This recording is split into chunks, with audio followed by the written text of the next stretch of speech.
నమస్తే S6 news కి స్వాగతం. నేను సుధా. బులెటిన్ల ముందుగా హెడ్లైన్స్. గత 5 ఏళ్లలో గత ప్రభుత్వం హయాంలో సహజ వనరులు దోపిడీ చేశారు. ఏపీ సీఎం చంద్రబాబు ఆగ్రహం.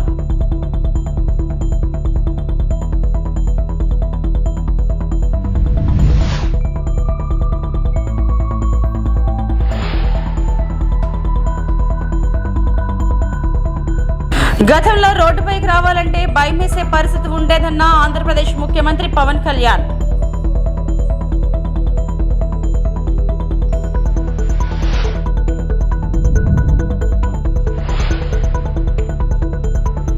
తన ప్రతిష్టను దెబ్బతీసిన వారిని ఎట్టి పరిస్థితుల్లోనూ వదిలేది లేదు. వైఎస్ఆర్సీపీ జాతీయ ప్రధాన కార్యదర్శి రాజ్యసభ సభ్యులు విజయసాయిరెడ్డి హెచ్చరిక.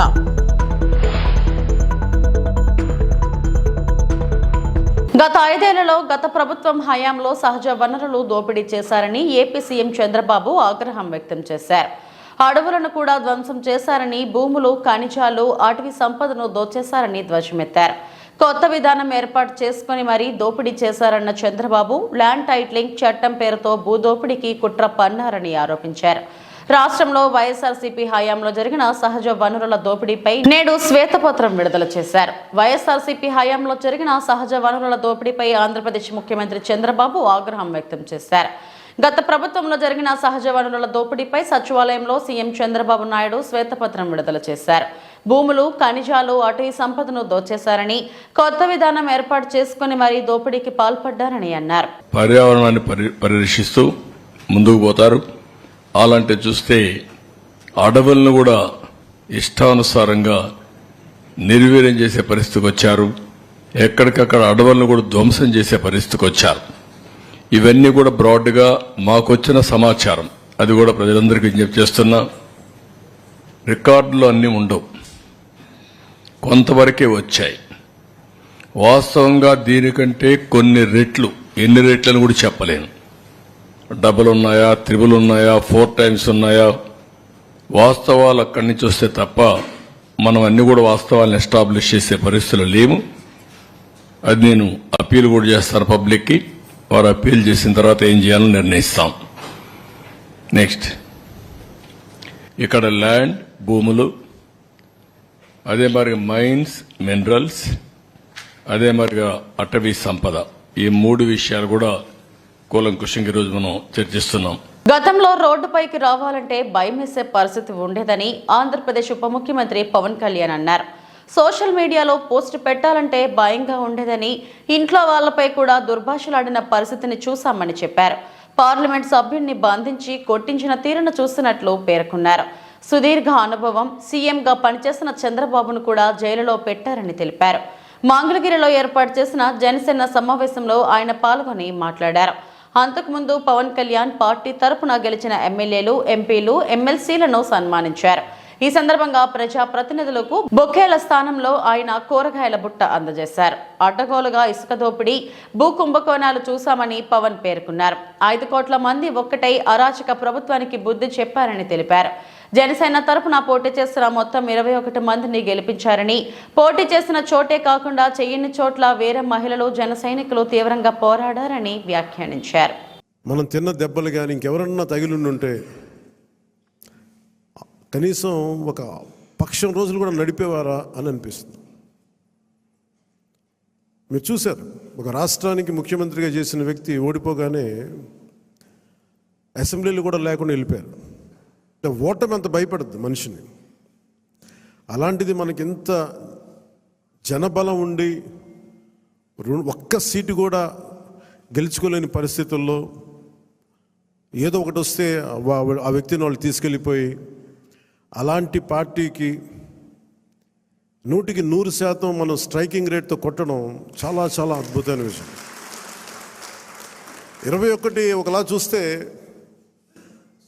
పెద్ద నెంబర్ కాకపోవచ్చు 175లో, కానీ 175 రోజున 164 గెలవడానికి మనం తీసుకున్న ఈ 21 ఒక వెన్నెముగ్గా అయిపోయింది ఈ కూటమి విజయానికి. ఇది మామూలు విజయం కాదు.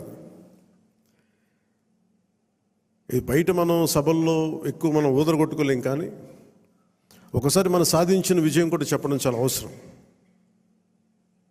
ఏదైనా వ్యక్తిగతంగా నేను చాలా సందర్భాలు కొన్ని సినిమాల్లో ఏదైనా చేసినా కానీ నేను పెద్ద మాట్లాడిన కానీ ఇది ప్రజలకు సంబంధించిన విజయం కాబట్టి ఒక మార్పు కోరుకుంటే కోట్లాది మంది ప్రజల రోడ్ల మీదకి వస్తారు. మనం చూసాం ఎంత నలిగిపోయామో మనందరం. ఇందాక పెద్దలు మనోహర్ గారు చెప్తున్నట్టుగా రోడ్డు మీదకి రావాలంటే భయపడిన సంవత్సరాలు అవన్నీ. ఒక పోస్ట్ పెట్టాలంటే భయం అందరికీ. ఏదైనా మాట్లాడి ఒక అభిప్రాయం చెప్పాలంటే భయం. పచ్చి బూతులు తిట్టేయడం, ఇంట్లో చిన్నపిల్లల్ని పెద్దని చూడకుండా భయపెట్టేయడం, క్యారెక్టర్ అసాసినేషన్ కేసులు. సాక్షాత్తు ఒక పార్లమెంట్ సభ్యుడిని బంధించి మరీ తీసుకొచ్చి ఉన్నతాధికారుల చేత ఈ గుంటూరు ఈ సిఐడిదే ఆఫీస్లో ఆయన మీద పాశవికంగా ఆయన కొట్టించిన తీరు. ప్రజాస్వామ్యబద్ధంగా ఎన్నికైన ప్రభుత్వాలను కూల్చేసిన వారే ధర్మం గురించి, ప్రజాస్వామ్యం గురించి మాట్లాడితే దయ్యాలు వేదాలు వల్లించినట్లు ఉంటుందని బీసీ సంక్షేమ రవాణా శాఖ మంత్రి పొన్నం ప్రభాకర్ ఎద్దేవా చేశారు. కరీంనగర్ శాతవాహన వర్సిటీలో ఏర్పాటు చేసిన వన మహోత్సవంలో పాల్గొని మొక్కలు నాటారు. ఈ సందర్భంగా మాట్లాడిన ఆయన బీజేపీ దేశవ్యాప్తంగా ప్రజాస్వామ్యబద్ధంగా ఎన్నికైన ప్రభుత్వాలను కూల్చేసిందని, ఎంతమంది ఎమ్మెల్యేలతో రాజీనామా చేయించారో బండి సంజయ్ చెప్పాలని పొన్నం సవాల్ విసిరారు. డిసెంబర్ 3 వరకు ఎమ్మెల్యేలను చేర్చుకోవాలన్న ఆలోచనే తమ ప్రభుత్వానికి లేదని పొన్నం పేర్కొన్నారు. ప్రభుత్వాన్ని కూల్చుతామని అంటుంటే నిలబెట్టడానికి బీఆర్ఎస్ ఎమ్మెల్యేలు వస్తున్నారన్నారు. ప్రభుత్వాన్ని కూల్చుతామని అటు బీజేపీ, బీఆర్ఎస్ నాయకులు బహిరంగంగా ప్రకటనలు చేస్తుంటే చూస్తూ ఊరుకోమంటారా అని ప్రశ్నించారు. తాము ధర్మం తప్పడం లేదని రాజనీతి చేస్తున్నామని పొన్నం ప్రభాకర్ స్పష్టం చేశారు. కుల గణనపై మరో 2 రోజుల్లో నిర్ణయం తీసుకుంటామని స్పష్టం చేశారు. డిసెంబర్ 3 నాడు ఎన్నికైనాం. ఒకవేళ డిసెంబర్ 3 నుంచే మెంగిన కౌంట్ డౌన్ స్టార్ట్ చేస్తే ఇప్పటి వరకు కుటుంబ సభ్యులు తప్ప ఇంకొకరు మిగిలేదు కాదు. కానీ మాకు అటువంటి ఆలోచన లేకుండే.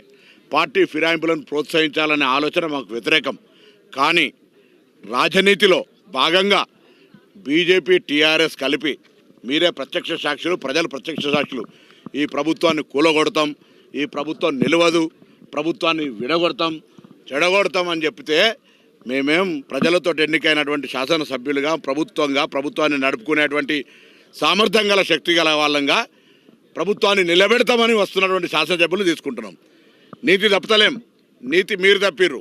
ప్రజలతో ఎన్నికైన ప్రభుత్వాన్ని కూలగొడతా అన్నది మీరు, ప్రభుత్వం నిలవదని చెప్పింది మీరు, ప్రభుత్వాన్ని కాపాడుతామని వస్తున్న శాసనసభ్యులు వాళ్ళు. అర్థం చేసుకోవాలి. ఇలా ప్రజలు కూడా అర్థం చేసుకోండి.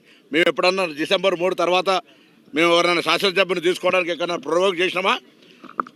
గిచ్చి రెచ్చగొట్టి ప్రభుత్వాన్ని కూలగొడతామని భయపెట్టి చీల్చే ప్రయత్నం చేసి నెగోషియేషన్ చేసి ఇవాళ మళ్ళీ మీరు మాట్లాడుతారు రాజనీతి, నీతి ఉన్నదా, నీతి బాహ్యంగా మాట్లాడుతూ ఉన్నారు.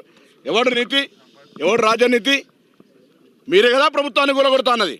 ప్రభుత్వాన్ని కాపాడుతామని చెప్పి వస్తున్నట్టు వాళ్ళు జైన్ చేసుకునే బాధ్యత మాకు ప్రభుత్వం సామర్థ్యంగా. తన ప్రతిష్టను దెబ్బతీసిన వారిని ఎట్టి పరిస్థితులను వదలని వైఎస్ఆర్సీపీ జాతీయ ప్రధాన కార్యదర్శి, రాజ్యసభ సభ్యులు వి విజయసాయిరెడ్డి హెచ్చరించారు.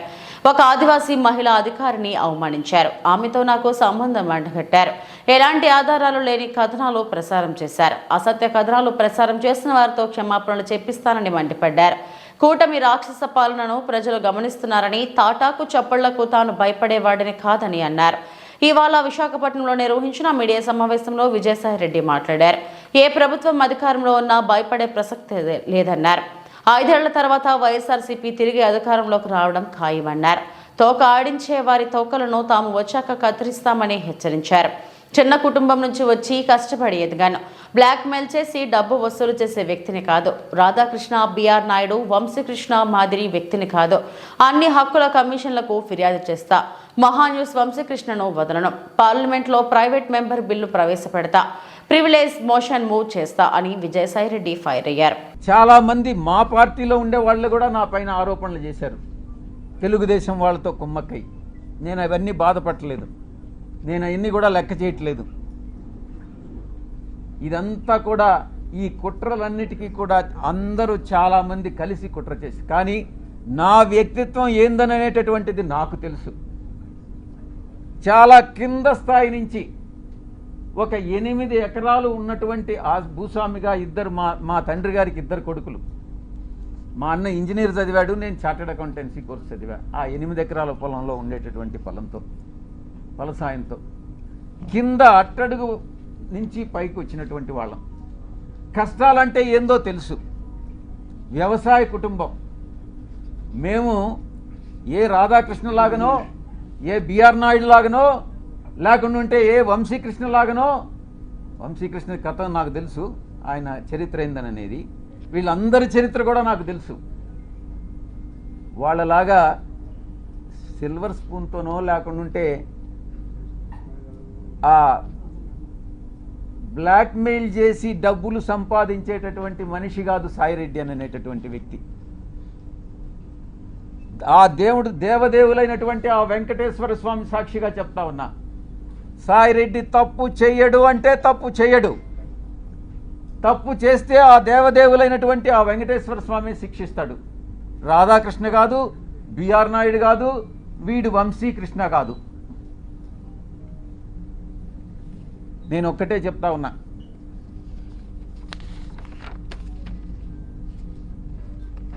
ఒక ఎంపీగా, బాధ్యతాయుతమైనటువంటి ఎంపీగా నా యొక్క బాధ్యతలను నేను నిర్వర్తిస్తా ఉన్నా.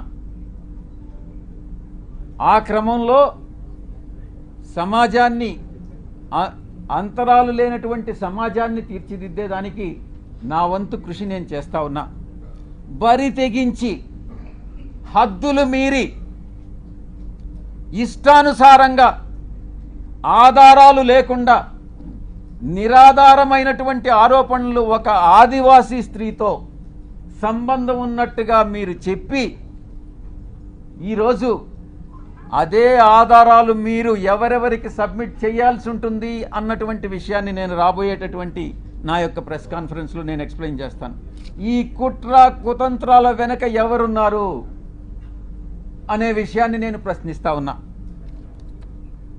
నాకు వ్యతిరేకంగా అనైతికంగా ప్రవర్తించినటువంటి వాడు వంశీకృష్ణ, 2 రాధాకృష్ణ, 3 బిఆర్ నాయుడు, 4 వెంకటకృష్ణ, 5 సాంబడు. నేను చెప్తా ఉన్నా, తప్పకుండా మీ అందరూ కూడా చట్టానికి. విశాఖలో చంద్రబాబు బంధువు గీతం కాలేజీ యాజమాన్యం భూములను ఆక్రమించుకుంటే ఎల్లో మీడియా ఎందుకు రాయలేదు? దీనిపై చంద్రబాబు ఎందుకు శ్వేతపత్రం విడుదల చేయడం లేదని మాజీ మంత్రి మేరుగ నాగార్జున ప్రశ్నించారు. గీతం కాలేజీ భూములపై టీడీపీ నేతలు చర్చకు రాగలరా అని సవాల్ విసిరారు. కేవలం వైఎస్ జగన్మోహన్ రెడ్డిపై నిందలు మోపడానికే చంద్రబాబు శ్వేతపత్రం విడుదల చేస్తున్నారని ఆగ్రహం వ్యక్తం చేశారు. రాష్ట్రంలో కబ్జాలు చేసిన వాళ్లే మళ్లీ నీతులు చెబుతున్నారని విమర్శించారు. సోమవారం వైఎస్ఆర్సీపీ కేంద్ర కార్యాలయంలో మాజీ మంత్రి మేరుగ నాగార్జున మీడియాతో మాట్లాడారు. మాజీ మంత్రి మేరుగ నాగార్జున ఏమన్నారంటే, చంద్రబాబు కేవలం అబద్ధాలతో కాలం గడుపుతున్నారు. చంద్రబాబు ఆస్థాన మీడియా ఇష్టం వచ్చినట్టు రాసిందే. గీతం కాలేజీ భూములపై రాష్ట్ర ప్రభుత్వం ఎందుకు మాట్లాడటం లేదు? 38 ఎకరాల ప్రభుత్వ భూమిని గీతం యాజమాన్యం ఆక్రమించుకుంది. మా దగ్గర అన్ని ఆధారాలు ఉన్నాయి. ఆక్రమించుకున్న భూములను మా ప్రభుత్వం స్వాధీనం చేసుకుంది.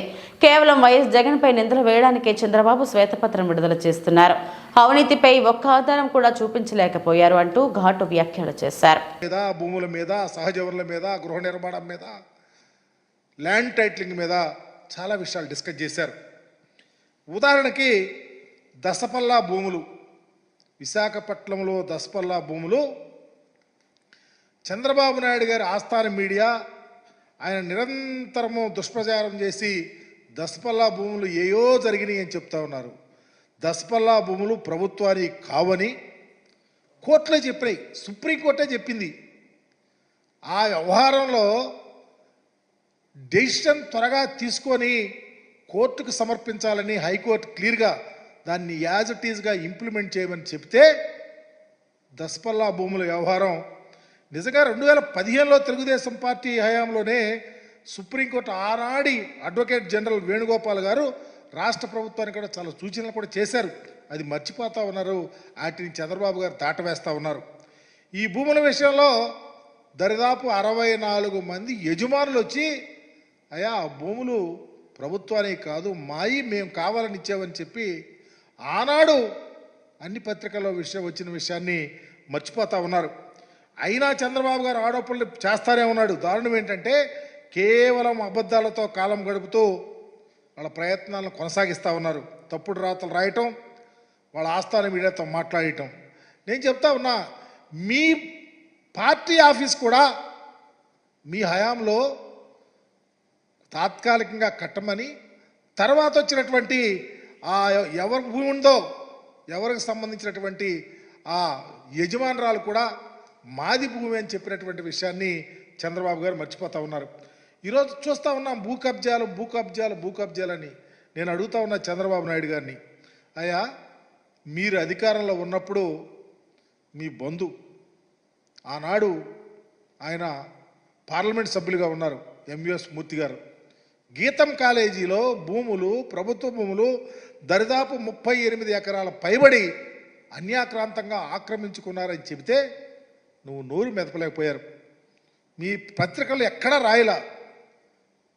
ఎందుకు రాయలేకపోయారు? ఎందుకు మాట్లాడలేకపోతా ఉన్నారు? గీతం భూములు, ప్రభుత్వం భూముల్ని ఆక్రమించుకున్నారని చెప్తా ఉన్నారు ఆధారాలతో. ఎందుకు చేయలేకపోయావు? ఈరోజు కూడా దాని మీద మాట్లాడటల్లా. మా ప్రభుత్వం వచ్చిన తర్వాత 2 విడతలుగా, ఒకసారి 19 ఎకరాల చిల్లర, ఒకసారి 4 ఎకరాల చిల్లర ప్రభుత్వం ఆధీనం చేసుకుంది. దానికి పూర్తి ఆధారాలు మా దగ్గర ఉన్నాయి. మరలా తర్వాత కోర్టు నుంచి నోటీసులు వస్తే ఆగిపోయినాయి. ఈ విషయాల్లో చంద్రబాబు నాయుడు గారు ఎప్పుడైనా మాట్లాడతారా? ఆ విషయం గురించి చర్చిస్తారా? ఎప్పుడైనా నిజంగా గీతం భూముల విషయంలో మీరు ఇదిగో ఈ ప్రత్యేకంగా 19 ఎకరాలు ఫస్ట్ ఫేజ్లో, 4 ఎకరాల చిల్లర సెకండ్ ఫేజ్లో, తర్వాత కోర్టు ద్వారా ఆగిపోయింది. ఇంకా దరిదాపు 15 ఎకరాల దాకా ఉంది. దీని మీద మీరు మాట్లాడి డెసిషన్ తీసుకుని ప్రభుత్వం దీన్ని అన్యాక్రాంతంగా గీతం కాలేజీ భూములకు సంబంధించి అడుగుతారా? చంద్రబాబు గారిని కూడా అడుగుతా ఉన్నా. ఈ విషయం మాట్లాడరు. మాట్లాడితే విశాఖపట్నంలో భూములు కాజేశారు, విశాఖపట్నంలో భూములు కాజేశారా, ఏం చేశారు? వైఎస్ఆర్సీపీ శ్రేణులపై జరుగుతున్న దాడులను మాజీ మంత్రి బాలినేని శ్రీనివాసరెడ్డి తీవ్రంగా ఖండించారు. దమ్ముంటే తనను ఎదుర్కోవాలని, తాను ఎక్కడికి వెళ్ళనని, ఒంగోలులోనే ఉంటానని సవాల్ విసిరారు. టీడీపీ నేతల తీరును బాలినేని శ్రీనివాసరెడ్డి ఎండగట్టారు.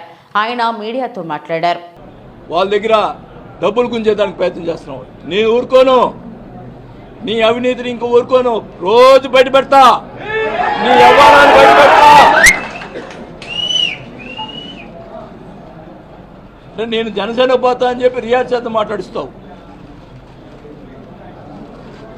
ఎవరు క్యారెక్టర్ ఎట్లా ఉండదో ఎవడెవడో కూడా అందరూ తెలుసు. నాకు పార్టీ, ఇప్పుడు నేను మంత్రి పదవిని వదులుకున్నాను. నాకు పార్టీ, నా స్వార్థం ఎప్పుడు చూసుకోలేదు. నేను నా వాళ్ళనుకున్నా, నా వాళ్ళు ఎప్పుడు నేను చేయగలిగిన సాయం చేశాను తప్ప ఎవ్వరి దగ్గర ₹1 నేను ఆశించలే. ఇంత దుర్మార్గంగా వ్యవహారంగా చేస్తే మటుకి ఉపేక్షించేది అని కూడా తెలియజేసుకుంటా ఉన్నా.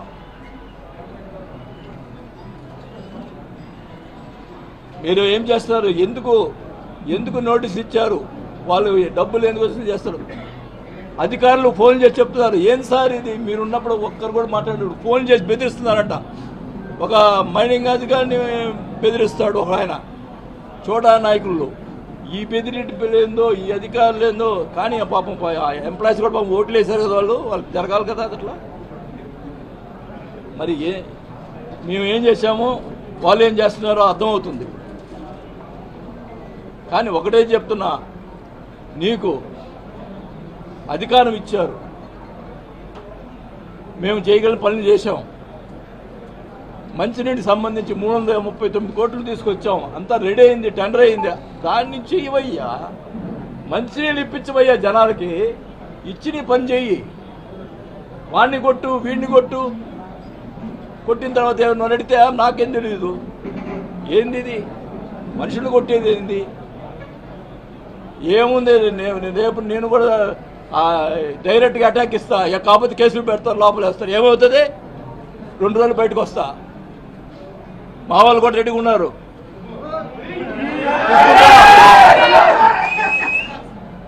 బోర్డులు పెట్టిస్తావా పారిపోయాడని? ఏందా పారిపోయేది? సిగ్గుండాలా? ఒకటైతే చెప్తున్నా, నేను మటుకి